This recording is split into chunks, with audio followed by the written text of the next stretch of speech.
کے لیے آئے ہیں تو آپ کو زیارت ہی کی باتیں بتائیں. تو سب سے پہلی جو زیارت ہوا کرتی تھی وہ خانہ خدا کی کرتے تھے. انبیاء علیہ السلام، ائمہ علیہ السلام یا ان کی جو امتیں تھیں، سب سے پہلی زیارت جو خانہ خدا کی تھی، خداوند کریم نے آدم علیہ السلام کو کہا کہ آپ جا کر ان کا طواف کرو اور ان کی زیارت کرو. اور حضرت آدم علیہ السلام ایک دن میں 70 طواف کرتے تھے، اور اسی طریقے سے یہ سلسلہ چلتا رہا، اور بالآخر لوگوں نے قافلوں کی شکل میں جانا شروع کیا. قافلے پیدل جاتے، عمرے کے لیے بھی چلتے اور حج کے لیے خصوصی طور پر کئی مہینے پہلے چلتے، پیدل سفر ہوتا دور دراز کا کر کے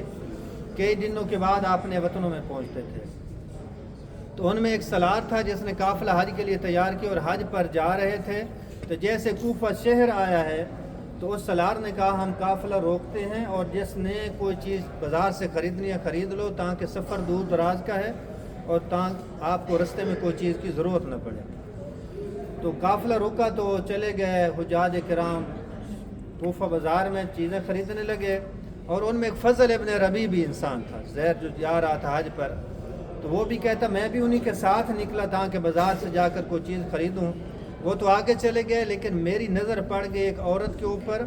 گندگی کا ڈھیر پڑا تھا اور اس کے اوپر ایک مردار گدا پڑا ہے، اور بی بی نے برقع پہنا ہوا ہے اور اس مردار گدے کا گوشت کاٹ رہی ہے. وہ تو اب یہ دیکھ کر پریشان ہوگی، ہو سکتا ہے یہی عورت اسی حرام گوشت کو لے کر بازار میں بیچے اور لوگوں کو کھلائے. میں دیکھتا ہوں یہ کرتی کیا ہے. اب چپکے سے بیٹھا رہا، اور جیسے اس بی بی نے گوشت کاٹا اور برقعے میں دبایا اور چل پڑی، یہ بھی پیچھے پیچھے چلنے لگا. تو آگے گھر میں داخل ہو گئی، تو داخل ہوتے اس نے دروازہ بند کر دیا. اور یہ کہتا ہے فضل ابن ربیع میں دیکھ رہا تھا کہ اس گھر کی دیواریں پھٹی پرانی اور گری ہوئی تھی، اور جیسے اندر بی بی پہنچی ہے تو 3 نوجوان بچیاں بیٹھی ہیں. اس نے جا کر ان کو گوشت دی اور کہا کہ اس کو پکاؤ اور ہم کھائیں، اپنی زندگی بچائیں. اب اس نے آواز سن لی، آواز دیکھ کے کہتا ہے کہ یہ فعل حرام ہے، مردار کا گوشت شریعت رسول میں کھانا ناجائز ہے، لہذا آپ اس کو پھینک دیجئے. تو اندر سے کوئی آواز نہیں آئی. پھر اس نے دق الباب کیا تو اندر سے بی بی آئی. اس نے کہا کون ہے تم؟ تو اس نے کہا میں فضل ابن ربیع ہوں اور خانہ خدا کی حج کے لیے جا رہا ہوں. تو میں نے اس طریقے سے ایک بی بی کو اندر آتے ہوئے دیکھا تو گوشت لے کے آئی جو مردار کا ہے، لہذا آپ اسے پھینک دیں. تو بی بی نے کہا کہ میں سید زادی ہوں اور میرا شوہر کچھ دن پہلے چلا گیا ہے، اور اتنا مال و دولت اس کا نہیں تھا کہ ہاں اپنی زندگی گزاریں. جو چھوڑ گیا تھا وہ خرچ ہو چکا ہے، اور یہاں پر لوگ سادات کو پسند نہیں کرتے، اور میں کام کرنے کے لیے جاتی ہوں تو مجھے کوئی کام ہی نہیں دیتا، اور جب کوئی مانگنے کسی سے جاتی ہوں تو مانگتے ہوئے مجھے کوئی چیز نہیں دیتا. بازار میں گئی مانگنے کے لیے، کسی نے کوئی چیز نہیں دی نہیں ہے. تو تیسرا دن ہے، میریاں بیٹیاں اور میں خود فقر و فاقے سے ہیں، اور ہمارے گھر میں کوئی چیز نہیں، ہم نے تیسرے دن ہے کوئی چیز کھائی پی. تو جب میں واپس آئی ہوں تو میں نے یہ مناسب سمجھا کہ اس کا گوشت کاٹ کے اور لے کے جاؤں، کھائیں اور زندگی بچائیں، اس کے علاوہ ہمارے پاس کوئی چیز نہیں. تو اب یہ فضل ابن ربیع کہتا ہے کہ میرے دماغ میں خیال آیا کہ میں تو خانہ خدا کی حج کے لیے جا رہا ہوں جس خدا کا تعارف سید الانبیاء نے کروایا، سبحان اللہ، اور کعبے کی حج کے بارے میں نبی نے ہمیں بتایا. اب میں نبی کی بات کو مان کر خانہ خدا کی حج کے لیے جا رہا ہوں، اور ہمارے نبی کے جو گھر ہیں سادات، ان کی حالت یہ ہو چکی ہے کہ حرام کھانے پر سیدزادی یتیم مجبور ہو چکی ہیں. لہٰذا میں بازار میں جاتا ہوں، چیزیں خرید کے بی بی کو دے کے پھر چلا جاؤں گا ساتھیوں کے ساتھ. بازار میں گیا، جو چیزیں اٹھا سکتا تھا خرید کے آ کے اس کو بی بی کو دی اور کہا گوشت پھینک دیں، یہ پکائیں. اور پھر یہ کہتے میرے دماغ میں خیال آیا بھئی ان کا شوہر بھی فوت ہو گیا ہے، کوئی چیز ہے نہیں، تو یہ تو چند دن چلے گا جو میں لے کے آیا ہوں، پھر فقر و فاقے ہوں گے. ایسا کرتا ہوں جو حج پر میں اپنے زاد راہ لے کے جا رہا ہوں، سب پیسہ حج کا اسی بی بی کو دے کے میں وطن چلا جاتا ہوں. آگے خدا نے دیا تو پھر آؤں گا، حج کروں گا، یہیں اس کو دے کے چلا جاتا ہوں. میں برداشت نہیں کر سکتا کہ اہل بیت رسول میں سے سیدزادیاں یتیم ہوں اور فقر و فاقے سے حرام کھانے پر مجبور ہوں. یہ کہتا میں نے بی بی کو پیسے دیے اور میں نے کعبہ کی طرح رخ کر کے اور سید الانبیاء کو سلام کیا اور کہا یا رسول اللہ تیری عظمت پر میرا سلام ہو، تو نے ہمیں خدا اور اس کعبے کی پہچان کروائی تھی. تیرے حکم کی تعمیل کرتے ہوئے میں جا رہا تھا، لیکن رستے میں یہ معاملہ پیش آ گیا. اب سب سفر سامان حج میں تیری یتیم سیدزادیوں کو دے کے جا رہا ہوں، میں وطن جا رہا ہوں. پیچھے چلا گیا، دن گزرے، اب حج ختم ہو گیا، اور جو دوسری بستی کے تھے گئے ہوئے حج پر وہ آ گئے، تو یہ فضل ابن ربیع گیا اس کو مبارک دینے کے لیے، خدا تیرا حج قبول کرے، ماشاءاللہ حج کر کے آ گئے ہو۔ تو دوسرے دن وہ آیا اس کو مبارک دینے کے لیے، اللہ تیرا بھی حج قبول کرے، ہم مکہ میں ملے تھے وہاں پر، مکہ میں ہم ملے تھے۔ تو اب اسی اثناء میں کچھ دنوں کے بعد سلار بھی اس کا آ گیا قافلہ لے کر، سب سے پہلے سلار کے گھر گیا، اس کو مبارک دی، ماشاءاللہ بہت اچھا نیک کام کرتا ہے، حج عمرے پہ لے کے جاتا ہے، مومنین کو سفر دور دراز کو ہوتا ہے، پریشانی ہوتی ہیں، سفر کر کے آ گئے ہیں، اللہ آپ کے حج کو قبول کرے۔ دوسرے دن سلار اس کو آیا مبارک دینے کے لیے، ماشاءاللہ سفر دور دراز کا تھا، تھکاوٹ ہوئی، الحمدللہ ہم نے مناسک حج بھی کیے تھے، طواف کعبہ میں بھی آپ ساتھ تھے ہمارے، مینا و صفا پر بھی ساتھ تھے، زمزم پر بھی سب مناسک حج میں آپ ہمارے ساتھ تھے۔ جب روزہ رسول پر گئے تھے تو اس وقت ہی ہم الحمدللہ حج کے بعد روزہ رسول کی بھی زیارت کر کے آئے۔ اللہ تیری بھی حج قبول کرے۔ یہ جس دوست کے پاس جاتا ہے، دوسرے دن دوست اس کو مبارک دینے کے لیے اس کے گھر آتے ہیں، الحمدللہ اللہ تیرا بھی حج قبول کرے۔ اب یہ پریشان ہو گیا، ایک دوست کے پاس گیا، دوسرے دن اس کو مبارک دینے کے لیے آیا، اور تھیلی بھری ہوئی تھی سونے کی اشرفیوں کی بھری ہوئی تھیلی ساتھ لے کے آیا، مبارک دی، اللہ تیرا حج قبول کرے، روزہ رسول کی زیارت قبول کرے۔ اور جب ہم روزہ رسول پر حج کر کے گئے تھے، زیارت کر کے نکل رہے تھے، تو رسول کے روزے کے دروازے کے اوپر تو نے مجھے یہ اشرفیوں کی تھیلی دی تھی، اور یہ کہا کہ اپنے پاس امانت رکھ لے، جب ہم چلے جائیں وطن تو خیر و فیہ سے جب پہنچے تو مجھے امانت وہاں پر دے دینا۔ الحمدللہ اللہ تیرا حج بھی قبول کرے، زیارت بھی قبول کرے، خیر و فیہ سے آگے بھائی امانت جو تو نے مجھے روزہ رسول پر دی تھی آپ نے سنبھال لی۔ اب یہ پریشان ہو گیا، بھائی میں نہ حج کی پر گیا نہ مدینہ گیا، کہاں حج کہاں رسول کی زیارت، یہ سب کہتے ہیں تو ہمارے ساتھ تھا۔ تو بالآخر اسی پریشانی کے عالم میں سویا ہے، تو رات کو عالم خواب میں سید الانبیاء صلی اللہ علیہ وسلم، اللہم صلی علی محمد وآل محمد، رسول کریم نے اسے اپنی زیارت کروائی، اور پہلے ہی سید الانبیاء نے زیارت کرواتے ہوئے کہا، فضل ابن ربیع میں کب تک سید الانبیاء والمرسلین تجھ کو گواہ پیش کرتا رہوں کہ تو نے بیت اللہ کا حج کیا ہے۔ تو یہ کہنے لگا، یا رسول اللہ میں تو گیا ہی نہیں، آپ کو پتہ ہے؟ رسول نے فرمایا، ہاں میں اچھی طریقے سے جانتا ہوں، تو نہ مکہ گیا نہ مدینے آیا ہے، لیکن جو تو نے کام کیا ہے، جو زاد راہ سفر سمان حج تھا، تو یتیم بچیاں میری بیٹیوں کو دے کے چلا گیا ہے، جیسے پیچھے تو نے رخ کیا ہے، تو خدا کو تیرا یہ عمل اتنا پسند آیا کہ خدا نے تیری شکل کا فرشتہ خلق کیا، اور اس فرشتے کو خدا نے تیرے دوستوں کے ساتھ حج پر بھیجا ہے، اور جیسے چل رہا تھا تیرے دوست سمجھتے کہ تم،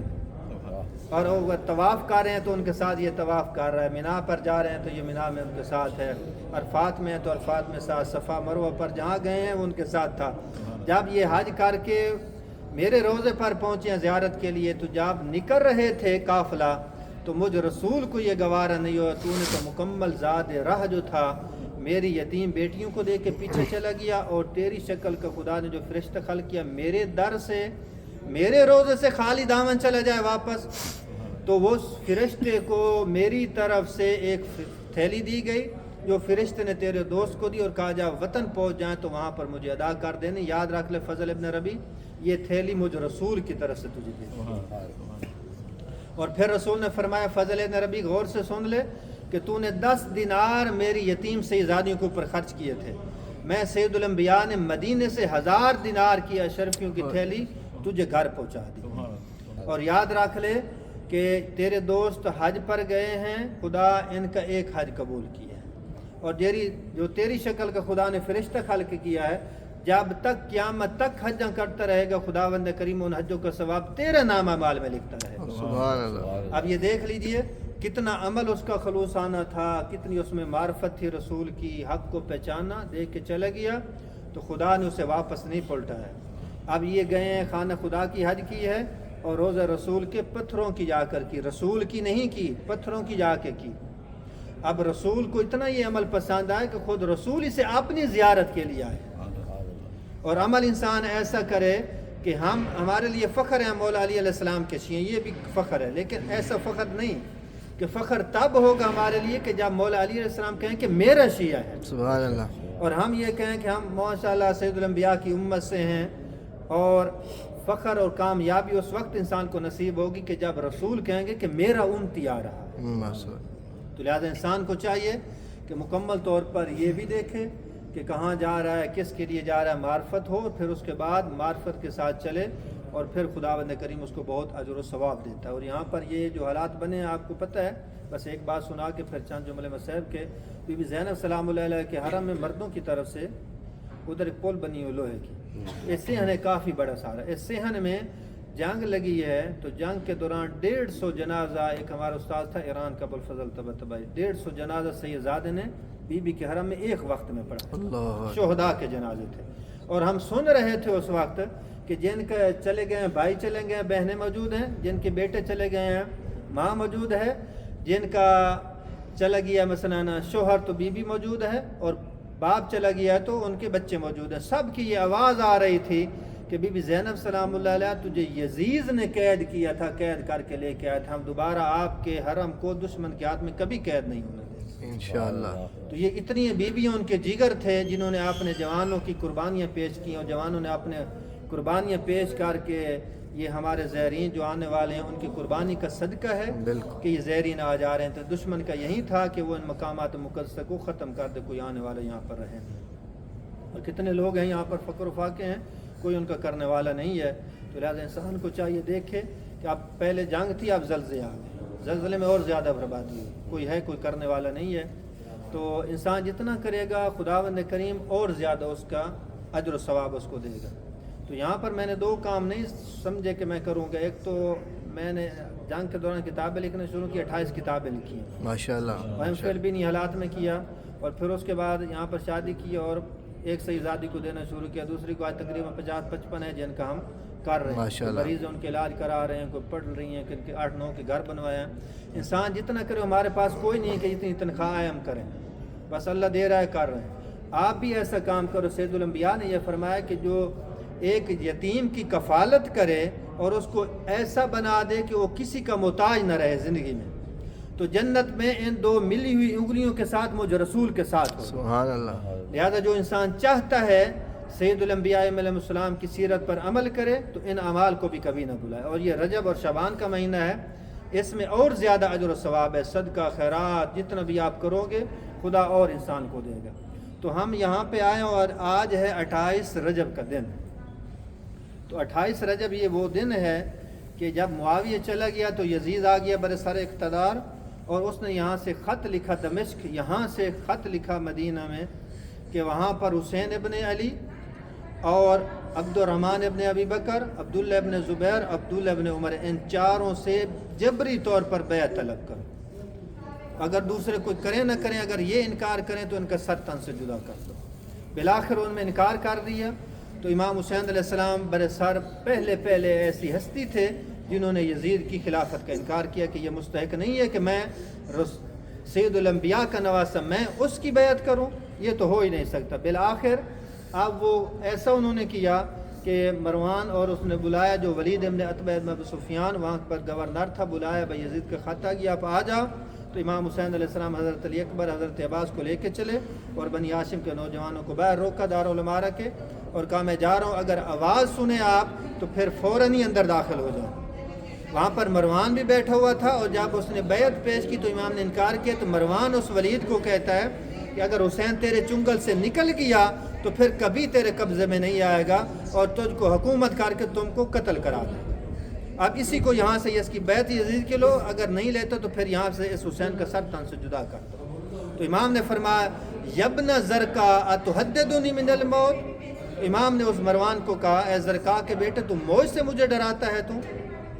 تو بالآخر جیسے آواز بلند ہوئی تو بنی ہاشم کے جوان اندر داخل ہوئے، تو امام حسین علیہ السلام ان کو روکو، کوئی ایسا کام نہ کرو کہ جو ایسا جنگ پر تلا دے انسان کو۔ بالآخر آپ چلے گئے تو پھر امام حسین علیہ السلام نے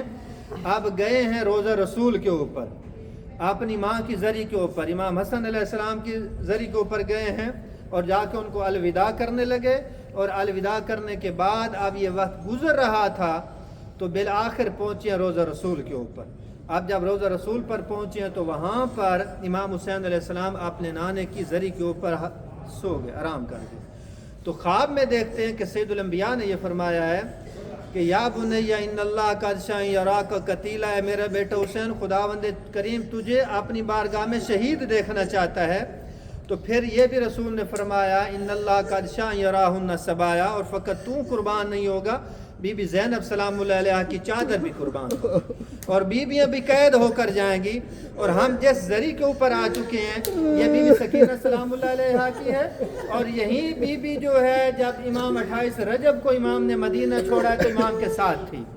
مکہ میں امام کے ساتھ رہی ہے، اور پھر کربلا میں پہنچی ہے۔ تو بالآخر ایسا وقت آ گیا کہ امام حسین علیہ السلام اپنے سب اصحاب و انصار و اعوان بنی ہاشم کے نوجوان قربان ہو چکے تھے۔ تو مظلوم کربلا جو ہیں ذوالجناح کے اوپر سوار ہو کر خیمے کے در پر تشریف لے کے آئے اور ایک سلام کیا ہے دکھ بھرا، السلام علیکہ یا زینب، السلام علیکہ یا ام کلثوم، السلام علیکہ یا سکینہ، علیکن منی سلام۔ تو ہر بی بی دیکھ کر کہنے لگی کہ جو میدان کربلا میں جاتا ہے واپس آتا نہیں ہے۔ تو بی بی سکینہ سلام اللہ نے کہا ابتا استسلمت للموت، بابا جان کیا تو بھی میدان کربلا میں جا رہا ہے؟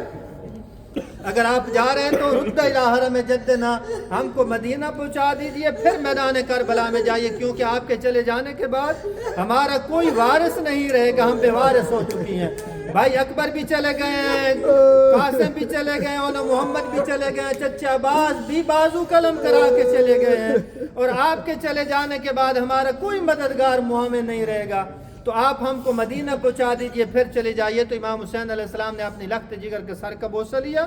اور بوسہ لینے کے بعد اور کہا کہ یا بنی لا تحرکی قلبی بدمک حسرتاً، اے میرا بیٹا حسین، اے میری بیٹی سکینہ، اب آپ رو کر مجھ حسین کے دل کو مزید نہ جلائیے، آپ کا رونا مجھے بہت دشوار لگ رہا ہے، تو میرے دل کا سکون ہے، میرے سینے کے اوپر سونے والی، آپ رو رہی ہیں۔ تو پھر امام چلے گئے میدان کربلا میں، اب دوبارہ ہیں تو ہر بی بی رو رہی ہے۔ تو پھر بی بی سکینہ سلام اللہ ایک کونے میں بیٹھ کر رو رہی تھی، امام وہاں گئے اور بی بی کو اپنے سینے سے لگایا، سر کا بوسہ لیا، اور بوسہ لینے کے بعد امام نے فرمایا اے میرا بیٹا سکینہ اب رونا چھوڑ دے، اب قید کے لیے تیار ہو جا، اب میں حسین جا رہا ہوں میدان کربلا میں نے واپس نہیں آنا، اب دشمن آپ کو قید کر کے لے کے جائے گا۔ تو امام حسین علیہ السلام میدان کربلا میں چلے گئے، اور پھر اس کے بعد اب جب آئے ہیں تو امام نہیں ہے، امام کا ذوالجناح واپس آیا، اس حالت میں تھا، ہنہنا رہا تھا، ظلیمہ قتلت امت ابن بنت نبیہا،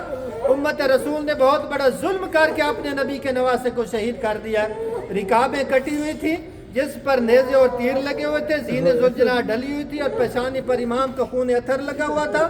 اور جب پہنچا تو بی بیوں نے حالہ ڈال کر نوح بکا شروع کی، اور بی بی سکینہ سلام اللہ علیہ قریب آ کے کہتی ہے یا جواد ابی حل سکیا بھی ہم کو تلچیانا، میرا بابے کا گھوڑا مجھے یہی بتا دے جب میرا بابا کو شہید کیا گیا تھا، کسی نے پانی بھی پلایا تھا یا پیاسے شہید کر دیا۔ اب اس کے بعد اب دشمن نے اعلان کیا لوٹو تبر قاتلی و بطول کو قیدی بنا کے لے چلو آل رسول کو، تو اب لوٹنے والے لوٹ رہے ہیں۔ اور پھر اس کے بعد حمید ابن مسلم کہتا ہے کہ میں ایک بچی ہے جب میدان کربلا میں دیکھا میں نے خیام کو آگ لگی ہے، خیمے سے نکلی ہے تو اس کے دامن میں آگ لگی ہوئی تھی، اور اتنی بچی کی عمر کم تھی کہ اس کو یہ بھی پتہ نہیں تھا جب آگ لگ جاتی ہے تو بجھائی کیسے جاتی ہے، تو بابا بابا کر کے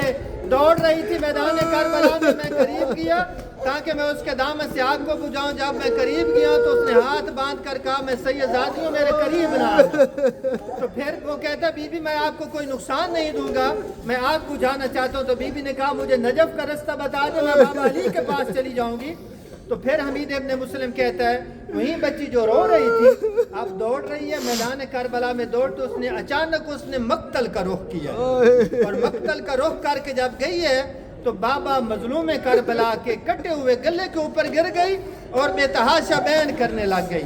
اور اب 11ویں محرم کی رات بھی آ گئی۔ بی بی زینب سلام اللہ اور بی بی ام کلثوم نے دونوں میں دیکھا کہ سب بچوں کو جمع کیا، اور بی بی سکینہ سلام اللہ نظر نہیں آ رہی، اور ایک بہن دوسری کو کہتی ہے کہ ہمیں دل کا سکون نظر نہیں آ رہا، اب سکینہ کو تلاش کرو، سکینہ کہاں چلی گئی ہے۔ اب دونوں بہنیں تلاش کرتی ہوئی جب مقتل میں پہنچی ہیں تو امام حسین علیہ السلام کا دل کا سکون امام کے کٹے ہوئے گلے کے اوپر رو رہی تھی، اور جیسے بی بی زینب سلام اللہ علیہا نے بی بی کو الٹ کیا تو پہلا سوال کیا بیٹا مجھے یہ بتا دو کہ آپ کو کیسے پتہ چلا ہے کہ یہ تیرا بابا ہے؟ اس کا سر تو ظالم تن سے جدا کر کے لے کے جا چکا تھا اور جسم عطر کو گھوڑوں کی ٹاپوں میں پمال کر دیا گیا تھا، تجھے کیسے پتہ چلا کہ یہ تیرا بابا مظلوم کربلا ہے؟ تو بی بی سکینہ سلام اللہ علیہ نے اپنی پھوپھی کو جواب دیا کہ جب میرے دامن میں آگ لگی اور میں بابا بابا کر کے دوڑ رہی تھی، مجھے کوئی بچانے والا نہیں تھا، تو مقتل سے آواز ہے الیہ الیہ یا بنیہ، اے میرا سکینہ بیٹا مجھ حسین کا سینہ حاضر ہے، مقتل میں چلی آ۔ تو میں بابے کی آواز کو سن کر میں مقتل میں آ گئی۔ اب اس بیوی کو قید کر کے لے کے آئے کربلا سے کوفہ سے شام لے کے آئے ہیں، اور پھر جب بی بی میں دربار یزید میں پہنچی ہے تو دوسرے دن ان کو واپس قید میں ڈالا گیا۔ تو رات کو بی بی کو خواب آیا ہے، بی بی دیکھتی ہے کہ مظلوم کربلا کا سر یزید کے تخت پر پڑا ہے اور یزید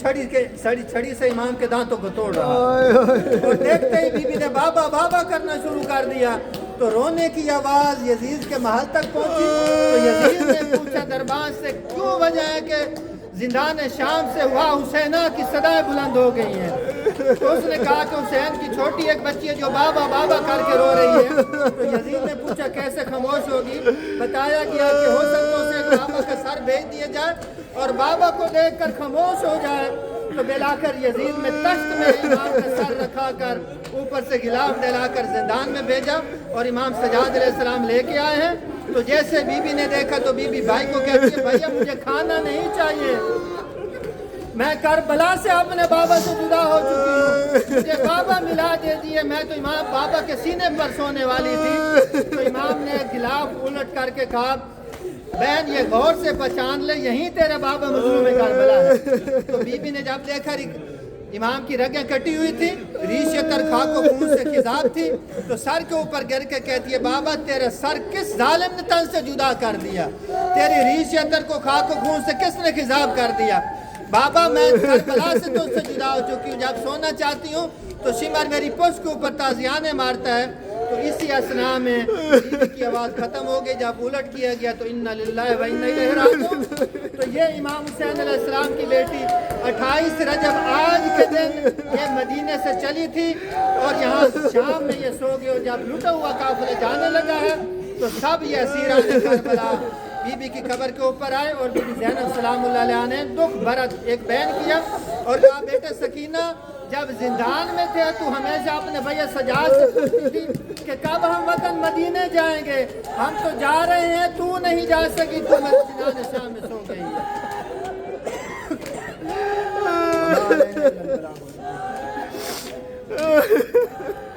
میرے لواسطہ محمد و اہل بیت علیہ السلام کا ہمارے اس عبادت کو اپنی بارگاہ میں منظور و مقبول فرما، اس کا اجر و